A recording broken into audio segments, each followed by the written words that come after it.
Hollywood spent decades trying to capture the impossible courage of Medal of Honor recipients. Most failed, but a few films managed to honor these heroes without turning their sacrifice into cartoons. From a pacifist who became the deadliest soldier alive to a medic who saved 75 men without firing a shot, these stories pushed the boundaries of what we call heroic. The story of G.I. Joe, 1945. William Wellman created the most honest war film Hollywood ever made while the guns were still firing. Burgess Meredith plays war correspondent Ernie Pyle, who embedded with real soldiers to tell their stories. Robert Mitchum earned his only Oscar nomination playing Captain Bill Walker, a composite of Medal of Honor recipients Pyle met in Italy. This film was shot with actual combat veterans transitioning between theaters, many of whom died in the Pacific before it premiered. The film follows Pyle from North Africa through the Monte Cassino campaign, showing the grinding reality of infantry warfare. What sets this apart is its refusal to glamorize combat. Soldiers crack under pressure, get battle fatigue, and dream of the million-dollar wound that'll send them home. Eisenhower called it the finest war film he'd ever seen, and veterans wrote letters saying it brought them to tears.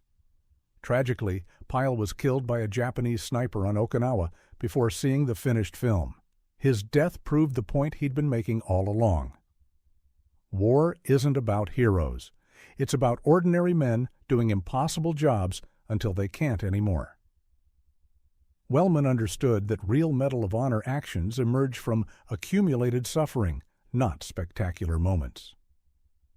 The film's final scene, based word for word on Pyle's most famous dispatch, remains one of cinema's most powerful endings. To Hell and Back, 1955. Audie Murphy did something no actor has done before or since. He played himself in his own Medal of Honor story. The most decorated soldier in U.S. history recreated his single-handed destruction of a German company while standing on a burning tank. Universal Studios had to convince Murphy to take the role. He wanted Tony Curtis to play him instead. The film shows Murphy's journey from dirt-poor Texas sharecropper to war hero, but the real story is even wilder. Murphy was credited with killing over 240 German soldiers and destroying 6 tanks. His Medal of Honor action involved using a burning M10 tank destroyer's machine gun to hold off an entire German attack. He did this while wounded and exposed to enemy fire for over an hour. What makes the film unsettling is watching Murphy relive his trauma on camera. During filming, he allegedly brought loaded weapons to set instead of using props, a sign of the PTSD that haunted him for life. The movie became Universal's highest-grossing film until Jaws 20 years later. But Murphy himself said the film didn't capture the true horror of what happened. "They made it look too easy," he later admitted. The final tank scene still gives viewers chills. Murphy stands alone on a machine that could explode any second, mowing down advancing Germans with mechanical precision. It's the only time in cinema history where a Medal of Honor recipient recreated his own medal-winning action. No stunt double, no special effects, just pure, documented courage. Sgt York, 1941. Gary Cooper won his first Oscar playing the Tennessee Mountain Man who single-handedly captured 132 German soldiers. Alvin York was a pacifist who became the most famous American soldier of World War I. But the real story behind the film is almost as compelling as York's Medal of Honor action. York refused multiple Hollywood offers for years before finally agreeing to the film, but only if Gary Cooper played him. He needed the money to fund a Bible school back in Tennessee. Cooper initially thought he was too old for the role, but delivered what many consider his greatest performance. The film became the highest-grossing movie of 1941. The movie captures York's moral struggle perfectly. He goes from drunk troublemaker to devout Christian to reluctant warrior. The biblical debates between York and his commanding officer showcase the real ethical dilemma faced by many soldiers. When York finally sees action in the Argonne forest, Cooper's performance turns deadly serious. Using his hunting skills, York methodically takes out German machine gun nests from long range. What sets this apart from other war films is its honesty about killing. York never celebrates his actions. He did what he had to do, then went home to his farm. The film shows war as duty, not glory. Cooper's final scene, where York refuses all the money and endorsement deals, captures the real man perfectly. True heroes don't profit from their courage. They were expendable, 1945. John Ford's masterpiece about PT Boat Commander John Bulkley is one of the most realistic war films ever made. Robert Montgomery, who actually commanded PT boats in World War II, plays Brickley with quiet authority. The film depicts the hopeless defense of the Philippines, where American forces knew they were being sacrificed to buy time. Bulkley received the Medal of Honor for his actions in the Philippines, including the famous evacuation of General MacArthur from Corregidor. The film was based on William Lindsay White's book about Motor Torpedo Boat Squadron 3, which fought against impossible odds in the early days of the war.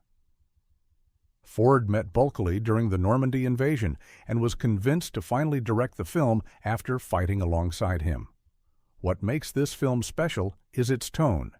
These men know they're not coming back. The title says it all. Ford shows the war without romanticism or false heroics. The PT boat crews fight with outdated equipment against a superior enemy, achieving small victories while watching their friends die. Montgomery's performance as Brickley shows leadership under impossible pressure.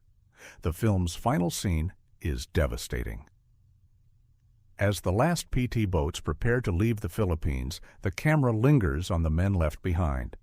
They face certain death or capture, but they've done their duty. Ford understood that Medal of Honor actions often come at the ultimate price. This isn't about winning, it's about sacrifice. Saving Private Ryan, 1998. Steven Spielberg didn't base his epic on a specific Medal of Honor recipient, but the story was inspired by the real Nyland brothers and the military's sole survivor policy. The film's power comes from showing how ordinary soldiers become heroes under fire. Tom Hanks's Captain Miller represents every Medal of Honor recipient who died completing their mission. The story was inspired by Fritz Nieland, who was sent home after 3 of his brothers were reported killed in action. Father Francis Sampson, who helped with Nyland's evacuation, was himself nominated for the Medal of Honor, but received the Distinguished Service Cross instead. The film's opening D-Day sequence traumatized World War II veterans who saw it, proving Spielberg had captured the true horror of combat. What separates this from other war films is its focus on the cost of heroism. Miller's squad questions why one man's life is worth more than theirs.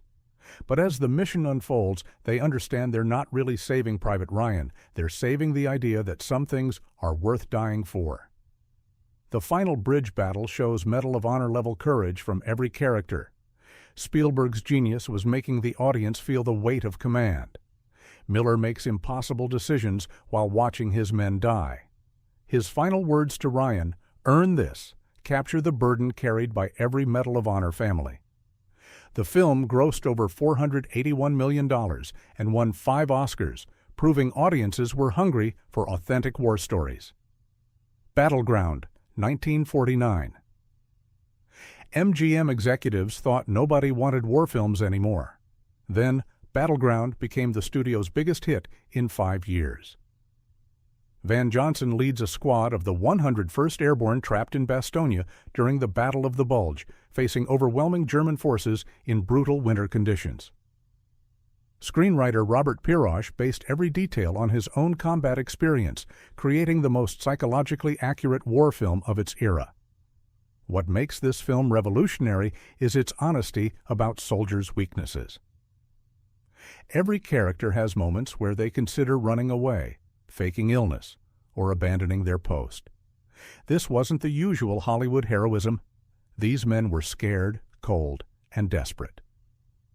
James Whitmore's Sergeant Kinney holds them together through sheer force of will, representing every Medal of Honor recipient who earned their medal through leadership under impossible pressure.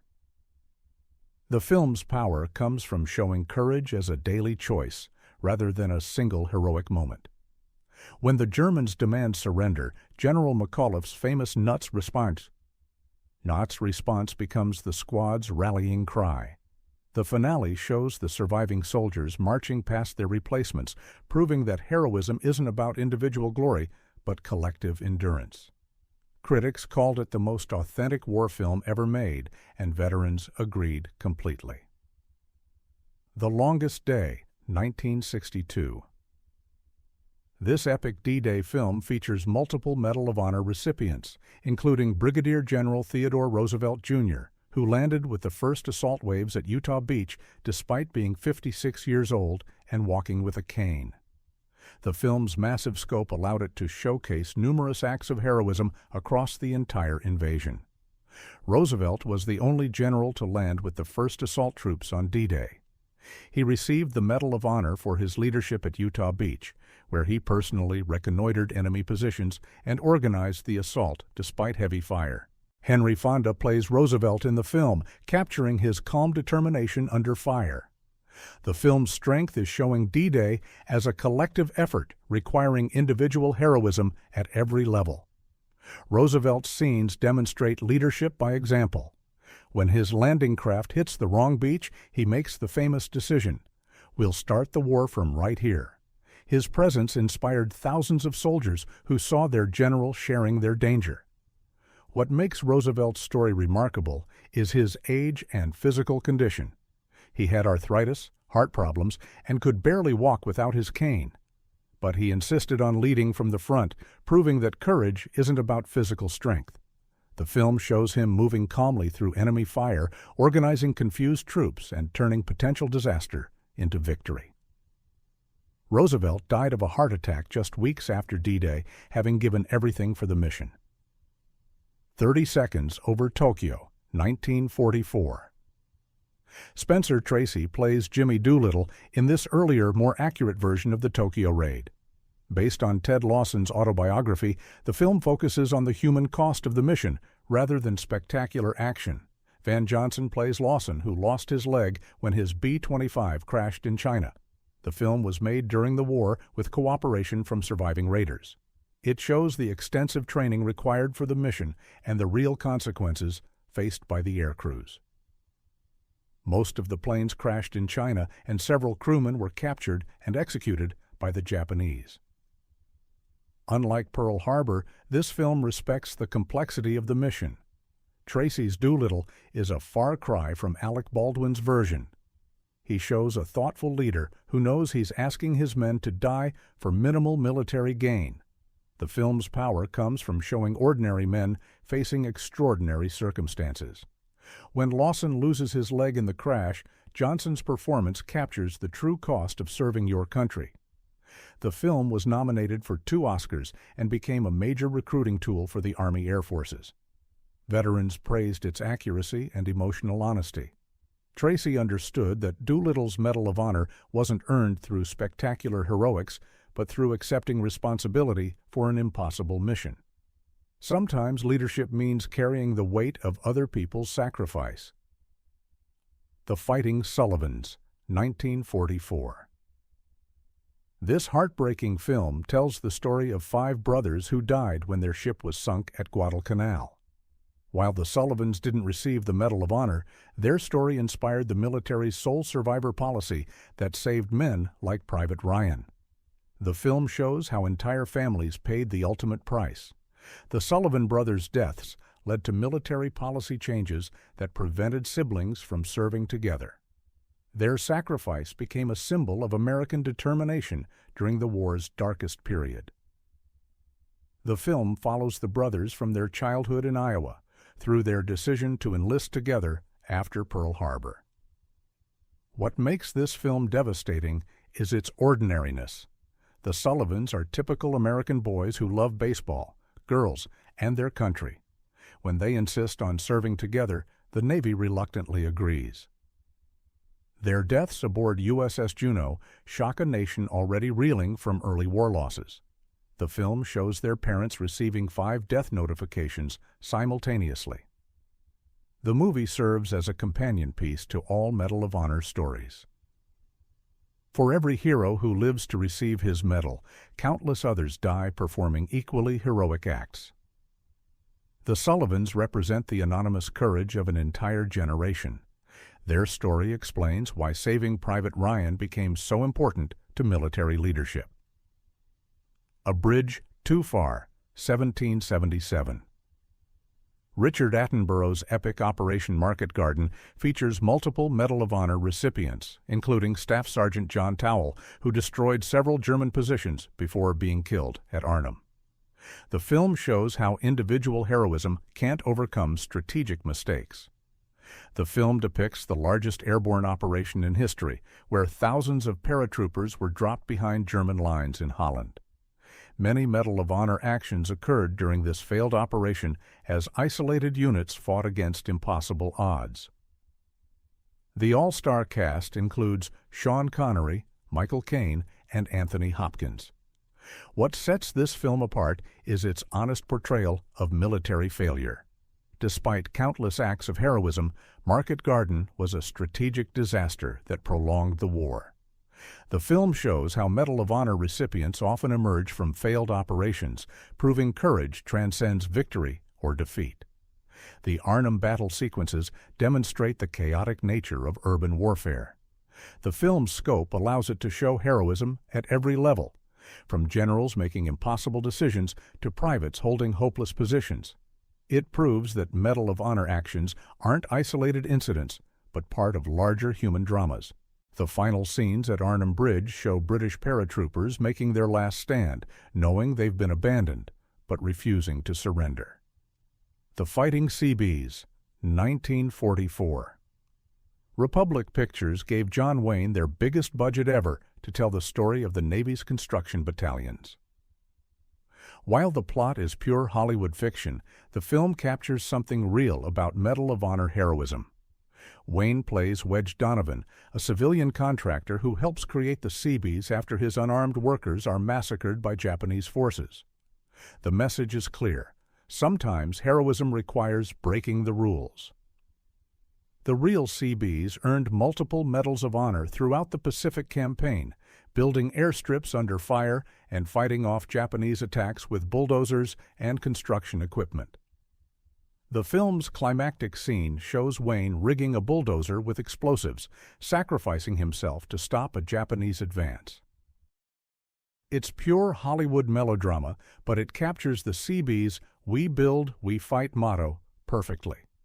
What makes the film work is Wayne's portrayal of a man who refuses to accept military bureaucracy when lives are at stake. His character represents every Medal of Honor recipient who chose mission accomplishment over personal safety. The film was made while the war was still raging, giving it an urgency that later war films lack. Dennis O'Keefe and Susan Hayward provide solid support, but this is Wayne's show from start to finish. Guadalcanal Diary, 1943. Made while Marines were still dying in the Pacific, this film captured the birth of American heroism in the jungle warfare of the Solomon Islands. Based on Richard Tregaskis's first-hand account, the film follows a Marine rifle company from landing to victory on Guadalcanal. Several characters are based on real Medal of Honor recipients, including Medal of Honor winner John Basilone, whose machine gun heroics saved Henderson Airfield. The film's documentary-style realism comes from using actual combat footage mixed with Hollywood recreations. Director Louis Sealer worked with Marine Corps' advisors to ensure authentic tactics and equipment. What emerges is a portrait of ordinary Americans learning to fight a new kind of war against a fanatical enemy. The jungle sequences show how Medal of Honor actions often involve holding impossible positions rather than spectacular attacks. William Bendix and Lloyd Nolan anchor the cast as veteran Marines who teach the replacements how to survive. Their characters represent the accumulated wisdom that turned citizen soldiers into the most effective fighting force in history. the film avoids false heroics, showing Marines as scared but determined men doing their jobs. When they finally break the Japanese attack on Henderson Field, victory feels earned rather than inevitable. The Purple Heart, 1945. Darryl Zanuck produced this devastating film about the Doolittle Raiders captured and tortured by the Japanese. Based on real events, the film follows 8 airmen from their trial through their execution for war crimes. Dana Andrews leads the cast as Captain Harvey Ross, representing the real Medal of Honor recipients who died in Japanese captivity rather than betray their country. The film was groundbreaking for showing American POWs as victims of systematic torture and abuse. Previous war films avoided depicting such brutality, but Zanuck insisted on showing the reality faced by captured Americans. The Japanese characters are portrayed as civilized monsters who use legal proceedings to justify murder. The trial sequences build unbearable tension as each airman refuses to break despite increasing torture. What makes the film powerful is its focus on moral courage under impossible pressure. These men know they're going to die, but they refuse to give their captors propaganda victories. Andrews's performance captures the quiet determination that characterized real Medal of Honor recipients. The film's final scene, showing the airmen walking to their execution with heads held high, remains one of cinema's most powerful statements about American values under fire. Wake Island, 1942. Paramount Pictures rushed this film into production while the real Battle of Wake Island was still making headlines. Brian Donlevy, Robert Preston, and William Bendix play Marines and civilians defending the isolated Pacific outpost against overwhelming Japanese forces. Made just months after Pearl Harbor, the film captures America's desperate need for heroes during the war's darkest period. The real Wake Island garrison included several future Medal of Honor recipients, though most died defending the atoll. The film compresses the 16-day siege into a streamlined narrative about ordinary Americans refusing to surrender despite hopeless odds. What makes it powerful is its honesty about defeat. These men know they're going to die, but they make the Japanese pay for every yard of coral. Director John Farrow worked with Marine Corps advisors to ensure tactical accuracy, creating some of the most realistic combat sequences of the early war period. The film avoids false heroics, showing exhausted defenders making impossible decisions about rationing ammunition and evacuating wounded. When the final Japanese assault overwhelms the garrison, the film doesn't flinch from showing American defeat. Sometimes Medal of Honor actions end in death rather than victory. The Guns of Navaron, 1961. This fictional film features Gregory Peck leading a commando mission to destroy German guns threatening Allied ships. While the story is invented, it captures the spirit of real Medal of Honor missions that required small units to accomplish impossible objectives behind enemy lines. Many Medal of Honor recipients earned their medals during similar commando operations throughout World War II. These missions required exceptional courage because failure meant certain death or capture. The film's climbing sequences and infiltration scenes demonstrate the physical and mental demands faced by Special Operations soldiers. Peck's character demonstrates Medal of Honor leadership by accepting responsibility for an impossible mission. The film shows how small unit leaders must make life or death decisions with incomplete information. Every member of his team performs actions worthy of the Medal of Honor during their mission. What makes the film relevant is its focus on mission accomplishment over personal survival. The commandos know they probably won't survive, but the mission matters more than their lives. This mindset characterized every Medal of Honor recipient who died completing his objective. The film captures the psychology of ultimate sacrifice. The Dirty Dozen, 1967. Lee Marvin leads condemned soldiers on a suicide mission against a German stronghold. While fictional, the film captures the desperation that drove many Medal of Honor actions as the war reached its climax. Soldiers facing certain death often performed impossible acts of courage. Many Medal of Honor recipients were volunteers for missions described as suicide runs. These operations required men willing to trade their lives for military objectives. The film's assault sequence shows the chaos and courage required for such operations. Marvin's Major Reisman demonstrates the leadership required for impossible missions. He turns criminal soldiers into heroes by giving them something to die for. The film shows how Medal of Honor actions often emerge from the most unlikely circumstances. Society's outcasts become its greatest heroes when properly led. The film's climactic assault demonstrates individual heroism within team operations. Each soldier performs Medal of Honor caliber actions during the mission, proving courage emerges under pressure regardless of background. The final scenes show that some victories require ultimate sacrifice. Objective: Burma, 1945. Errol Flynn leads a paratrooper unit deep into Japanese-held Burma on a mission to destroy a radar station. While the film takes massive liberties with historical facts, it captures the essence of Medal of Honor heroism in the China-Burma-India theater. Flynn's Major Nelson represents the countless special operations soldiers who earned America's highest decoration through missions behind enemy lines. The film was controversial for suggesting American paratroopers operated alone in Burma, ignoring British and Chinese contributions to the campaign. Britain actually banned the film for years, but Flynn's performance captures something real about Medal of Honor leadership. His character makes impossible decisions with incomplete information, sacrificing men to accomplish the mission. The jungle sequences show how quickly civilized soldiers can be reduced to survival instincts. What makes the film work is its focus on the psychological toll of command. Flynn's Nelson starts confident and ends haunted, having learned that leadership means choosing who lives and who dies. The film's final scene, showing Flynn looking back at the jungle that consumed his men, captures the burden carried by every Medal of Honor recipient who survived when others didn't. Sometimes courage means living with the consequences of necessary decisions. These films prove something Hollywood often forgets. Medal of Honor recipients weren't superhuman. They were regular people who faced impossible choices and chose duty over survival. The best films honor their sacrifice without turning it into entertainment. The worst turn genuine courage into cartoon heroics. Which film do you think best captures the true spirit of Medal of Honor heroism? Did Hollywood get it right, or do these stories lose something when translated to the big screen?